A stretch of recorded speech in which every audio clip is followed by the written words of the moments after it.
오늘을 살아가는 현대인들은 욕망이 있습니다. 성공하고자 하는 욕망입니다. 다 성공하고 또 출세하고 돈도 많이 벌고 또 화려하게 되는 것을 추구를 합니다. 그런데 오늘 현실은 그대로 되어지질 않아요. 그래서 이 이상과 현실과의 사이에서 괴리 현상이 일어납니다.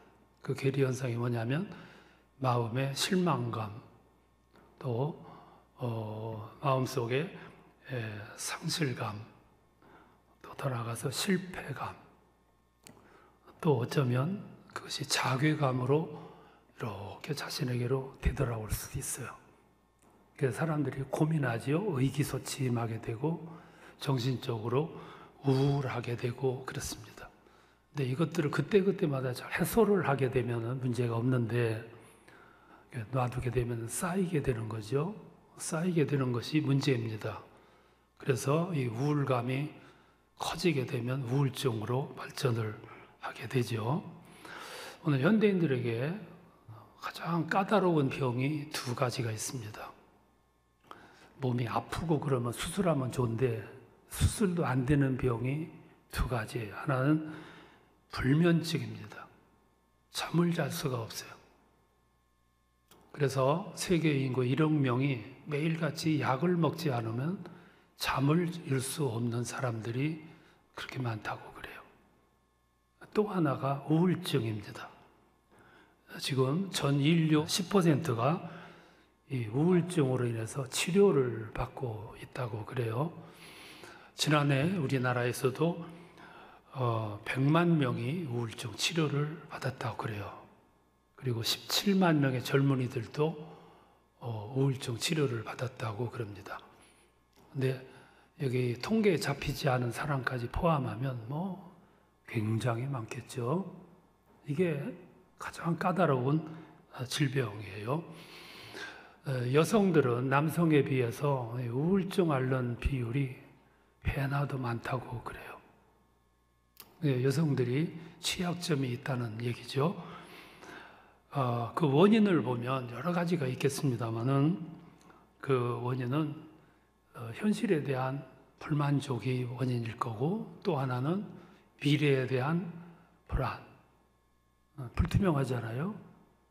그러니까 여러 원인이 복합적으로 찾아오겠죠. 또 계획하고 일을 하다가 보니까 자꾸 실패를 해요. 그러니까 내 뜻과 전혀 거리가 먼 결과에 대한 실망감들이 커지게 될 겁니다. 그리고 20, 30대는 취업난이 어렵기 때문에 미래에 대해서 얼마나 걱정이 많겠어요. 근데 이런 것들이 모이고 모여서 사람들로 하여금 우울하게 만들고 이 우울함이 커져서 우울증으로 발전하겠죠. 세계보건기구에서 경고를 했습니다. 장차 사회의 큰 문제로 또 더 나아가서 가장 큰 사망 원인으로 이 우울증이 대두가 될 것이다. 그렇게 경고를 했습니다. 그래서 오늘은 왜 우리에게 이런 현상이 나타날까? 이 문제에 대해서 그러면 어떻게 해결을 해야 되나 하는 이런 문제까지도 함께 좀 신앙적으로 다루어 보려고 그럽니다.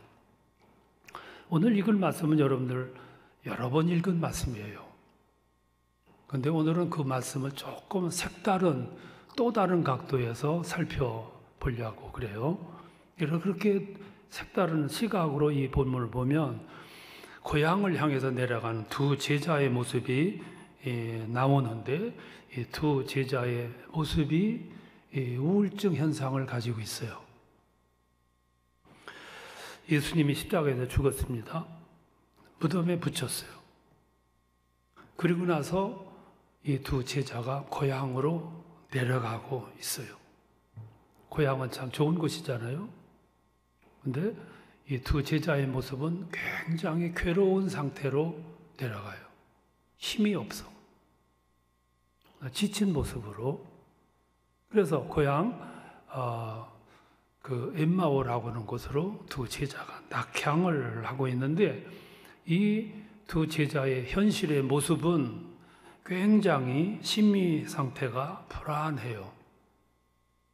성경은 그것까지 자세하게 설명을 하지 않는데 이렇게 보면 분석할 수 있어요. 우선 이 두 제자의 발걸음이 힘이 없어요. 그리고 눈에 총기가 없습니다.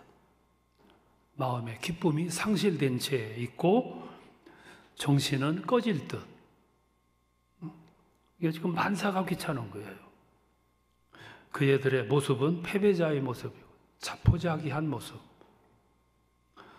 심리 상태는 완전히 희망을, 소망을 잃어버린 상태예요. 그런 모습을 가지고 고향으로 지금 내려가고 있습니다. 근데 잘 보세요. 이 모습이 전형적인 오늘 말하는 정신적 혈압이죠. 우울증의 모습입니다. 이런 모습을 가진 분들은 우리들이 눈여겨보면 우리 주변에 굉장히 많아요. 눈을 좀 더 떠서 보면 이 모습을 가진 사람이 내 모습일 수 있어요. 그리고 여러분들의 모습일 수 있어요. 이런 당면을 가지고 오늘 이 본문을 눈여겨보셨으면 좋겠습니다. 그래서 신앙적으로 한번 이 본문을 분석을 해보려고 합니다. 첫 번째 먼저 여러분들에게 질문부터 드리겠습니다. 우울증이라는 것은 믿음이 없어서 오는 겁니까? 믿음이 있는 사람도 옵니까? 이거는 단적으로 말할 수는 없는 거예요. 믿음이 있으면 안 오는가? 또 믿음이 있어도 오는가? 오늘 성경을 보면 분명 이 두 사람은 우울증 상태에 있어요. 그리고 성경 속에 우울증 현상에 빠져 있는 사람들이 너무 많이 있어요. 그걸 오늘 성경은 지시를 하는데 우선 욥기서 7장 16절에 보면 욥이 이렇게 고백을 합니다. 내가 생명을 싫어하고 영원히 살기를 원치 아니하오니 나를 놓으소서 내 날은 헛것이니이다. 이게 무슨 말이냐면은 만사가 귀찮다 그 말. 죽고 싶다 그 말이에요. 누구 입에서 나온 말이죠? 욥의 입에서. 욥이 누군데? 하나님이 믿음이 좋기로 의로운 사람으로 인정하신 사람인데 그의 입에서 만사가 귀찮다고 죽고 싶다고 지금 이렇게 호소를 하고 있어요. 오늘 본문 17절에 보면 두 제자가 고향으로 이렇게 내려가는데 그 모습이 뭐냐면 슬픈 빛을 띠고 그 마음 상태는 기쁨도 소망도 희망도 다 잃어버린 전기 배터리로 말하면 완전히 방전된 상태로 고향을 내려가고 있다 그 말이죠. 그러니까 우리가 알아야 될 것은 뭐냐면은 우울증이라고 하는 것은 믿음이 좋은 사람도 올 수 있다. 또 나에게도 올 수 있고 여러분들에게도 올 수 있고 올 수 있는 게 아니라 지금 온 분도 있고 현재 진행형인 분도 있어요. 그래서 우리 신앙인들은 영적으로 미약해지지 않기 위해서 기도해야 되는 거죠. 그래서 쉬지 말고 기도하라고 자꾸 말씀하시는 거예요. 두 번째, 그럼 이게 왜 오냐? 원인은 뭐냐? 두 가지예요. 대별해서 두 가지일 수 있어요. 하나는 우울증 앓는 분들 가만히 보면 대부분 갱년기 때 와요. 나이 40이 넘으면 갱년기가 시작되잖아요. 이 갱년기 특징이 몇 가지가 있는데 그 중에 하나가 몸의 변화예요.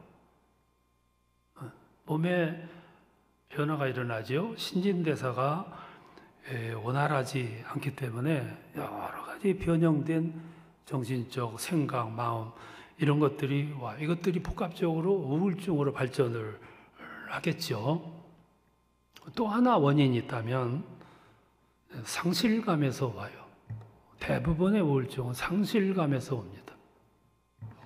욥을 보세요. 욥이 얼마나 믿음이 좋았어요.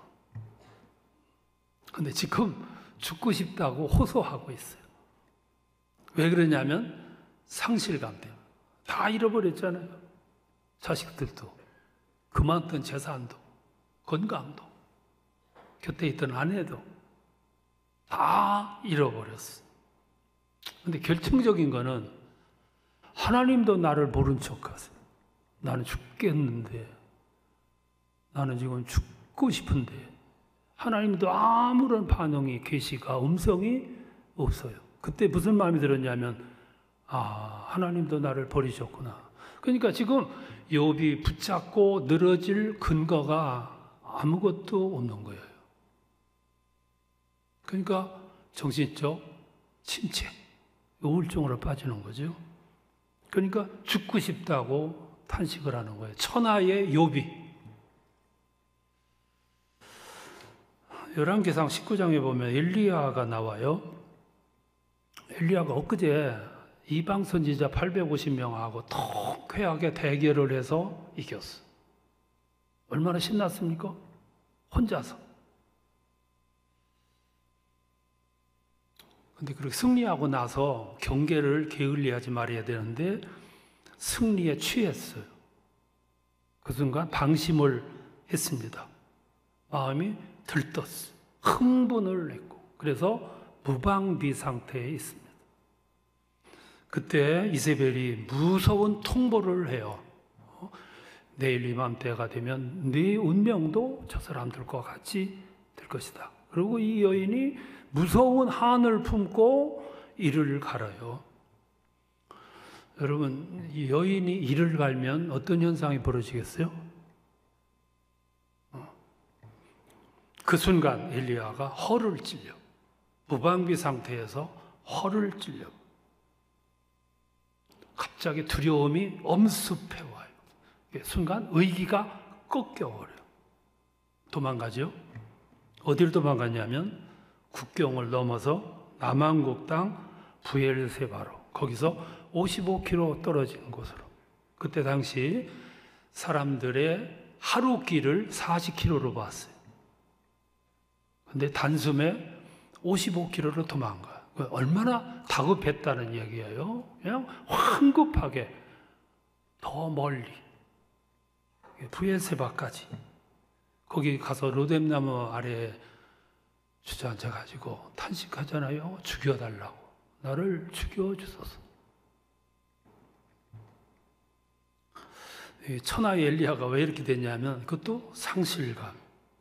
그러니까 엠마오로 가던 두 제자들, 슬픈 빛을 띠고, 어제까지는 예수 곁에서 예수께서 성공만 하면 이 목표가 아주 분명했는데, 그런데 오늘 갑자기 예수님 십자가에서 죽으셨어요. 모든 기대가 어그러진 거예요. 목표가 사라져버렸어요. 이때 오는 것이 뭐냐면 상실감이에요. 허무감. 이 고향으로 내려가는데 어떤 모습이었냐면 바로 그 모습이에요. 슬픈 빛을 띠고. 허무감이라는 게 이렇게 큽니다. 그러면 그 정상이 슬픈 빛을 띠고인데, 이런 슬픈 빛을 띠게 되면은 우리 마음속에 세 가지가 증발해 버려요. 마음속에 첫 번째가 뭐냐면 기쁨이 상실돼 버려요. 두 번째는 감사가 상실돼 버려요. 세 번째는 희망, 기대감이 없어져 버려요. 이 세 가지 요소가 사람을 완전히 죽이는 요소예요. 여러분, 오늘 집에 가시건 한번 예민하게 여러분 얼굴 들여다보세요. 슬픈 빛을 띠고, 그것이 여러분의 모습이 아닌가 한번 보시라고. 이 이야기는 남의 얘기가 아니고 나의 이야기, 우리들 이야기. 사람들이 기쁨을 상실하게 되면, 목표를 잃어가지고 기쁨을 상실하게 되면 그 순간 나의 마음속에 점령되는 게 뭐냐면 우울감인데, 이 우울감이 점령하게 되면 사람들이 취하는 행동이 있어요.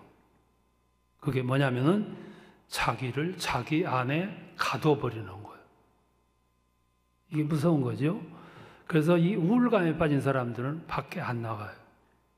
집 안에 자기를 가둬버려. 사람 만나기가 싫어. 세상이 귀찮아요. 혼자 지내요. 태양이 뜬 지 오래됐지만 캄캄한 집안에 혼자 누워있어요. 위에서부터 밑에까지 정돈된 것이 아무것도 없어요. 아침이 됐는데도 기대감이 없고 희망이 없고 만사가 귀찮아요. 얼마나 심각합니까? 이게 주님이 원하시는 모습은 아니잖아요. 이게 소망스러운 삶의 모습도 아니라고. 지금 고향을 향해서 내려가는 두 제자의 모습이 이 상태예요. 이 상태는 그 제자들의 모습이 아니고 어쩌면 나의 모습일 수 있다. 그러면 어떻게 여기서 헤어나야 되냐? 빨리 헤어날수록 좋은 건데 치유 방안이에요. 그래서 울적해가지고 병원에 가면 약을 줘요. 근데 그 약은 대부분 잠자게 하는 약이에요. 그냥 잠을 자. 더 무력감에 빠져버려요. 안 되겠다 싶어서 상담소에 갔어요. 근데 상담하는 분이 말씀하기를 여행이나 다녀오시죠. 여행 갔다 오면 다 치유됩니까? 친구들 만나가지고 수다를 많이 떠시죠. 수다 떨면 치유가 되냐 이 말씀이에요.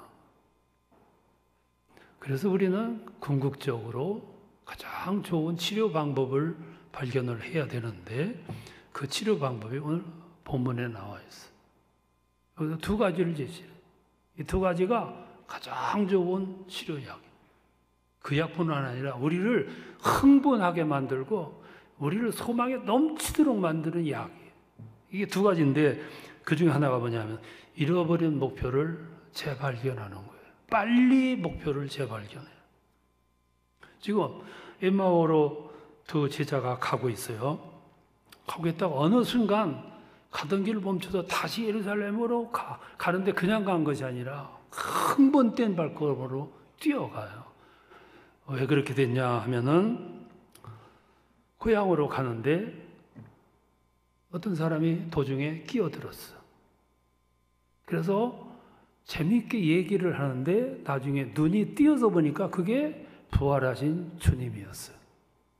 잃어버린 목표를 회복하는 순간이죠. 그때 모습을 성경은 이렇게 표현합니다. 31절에 보면 그들의 눈이 밝아져 그인 줄 알아보더니, 그 말은 목표를 회복했다고 말이죠. 되찾았다 그 말이에요. 눈이 띄어진 거예요. 그 순간 제자들이 어떤 행동을 취했냐면 가던 길을 되돌아서 예루살렘으로 가요. 그냥 갔겠습니까? 뛰어갔어. 무엇이 실망한 제자들의 발걸음을 이렇게 흥분하게 만들었냐면 잃어버렸던 목표를 다시 회복하는 순간. 그러니까 목표를 잃어버린다는 것이 이렇게 큰 것이고 잃어버렸던 것을 회복한다는 것이 이렇게 중요한 거예요. 여러분, 하나님은 우리에게 아주 좋은 선물을 주신 것이 있어요. 그것이 땀 흘려 일하는 축복이에요. 일하는 복. 여러분, 놀면 좋은 것 같지만 노는 것이 그렇게 힘들 수가 없어요. 일하는 것이 얼마나, 땀 흘려 일한다는 것이 얼마나 행복한 일인지 몰라. 그래서 30, 40대 사람들 보면 얼마나 왕성하게 일하는데 잡념을 가질 틈도 없어. 두 제자가 예수님 곁에 있을 적에는 소망이 넘쳤어. 주님께서 성공하시기만 하면 오직 춤춰냈어. 주님이 성공만 하시면 이 목표를 갖고 산다는 게 여러분 얼마나 행복이에요. 오늘 현대인들이 고민이 많아요. 고민이 많은 이유 가운데 하나가 우리의 미래가 너무 불투명해. 뭐 잡히는 게 없어요. 고민이 많을 수밖에 없죠. 미래가 불투명. 젊은이들, 참 고민이 많은 세대들. 그러니까 젊은 나이에 우울감에 쌓여가지고 불쌍하잖아요. 그런데 이런 사람들만 이게 위험한 게 아니고 우리 신앙인들 참 정신 차려야 할 이유가 있어요. 특별히 오늘. 왜냐하면 이 코로나가 우리 앞날을 굉장히 불투명하게 만들어버렸어. 예배도 못 드려. 이것도 문제인데 더 큰 문제는 예배를 못 드리면 마음속에 겁이 나야 되는데, 두려움이 있어야 되는데, 한두 주는 모르는데 한 달, 두 달, 1년, 2년 가까이 되니까 이게 견딜만 해. 감각이 없어져. 이게 분명 목표를 잃어버리는 거지. 결과는 목표를 잃어버리잖아요.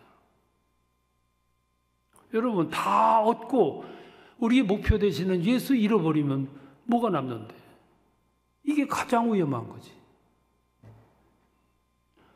그러니까 이 두 제자 그렇게 힘없는 발걸음으로 낙향하다가 도중에 예수님을 다시 발견하고 조금 전과는 전혀 다른 발걸음으로 예루살렘으로 올라가는 그 신나는 발걸음. 그들을 누가 그렇게 흥분하게 만들었냐면 목표를 회복했을 때. 이 목표 회복이 중요해요. 또 하나는 기쁨 회복이에요. 목표가 분명하게 회복이 되면 기쁨은 저절로 오게 돼 있어요. 그래서 33절에 보면 두 제자가 예수님을 만나요. 그리고 고백합니다. 우리 속에서 마음이 뜨겁지 아니하더냐. 이 마음이 뜨거웠다는 얘기는 은혜 받았다는 얘기. 은혜라는 말은 카라라는 뜻인데 카라라는 말은 기쁨이라는 뜻이에요. 은혜 받았다는 얘기는 기쁨을 회복했다는 얘기고, 기쁨을 회복했다는 얘기는 치유됐다는 이야기거든. 마음이 뜨거워지는 것이 중요해요. 소망 있는 사람은 마음이 뜨거워요. 희망 있는 사람은 마음이 벅찬 감격이 있어요. 내일에 대한 기대가 있는 사람은 아주 속에서 용솟음치는 용기가 있어요. 은혜 받으면 그렇게 되는 거죠. 때로 산에 가서 기도했는데 병 고쳤다는 분들이 있어요. 이유 있는 얘기예요. 왜 그러냐면 카라, 은혜를 입게 되면 뜨거워져. 네, 심령이 뜨거워지고 체질이 뜨거워져. 뜨거워지면 은혜를 입었다는 얘기고, 은혜를 입었다는 얘기는 치유가 된다는 얘기예요.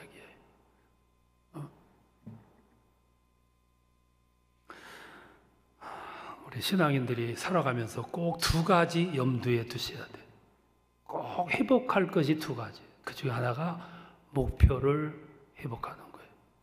이게 신앙의 목표. 예수가 목표예요.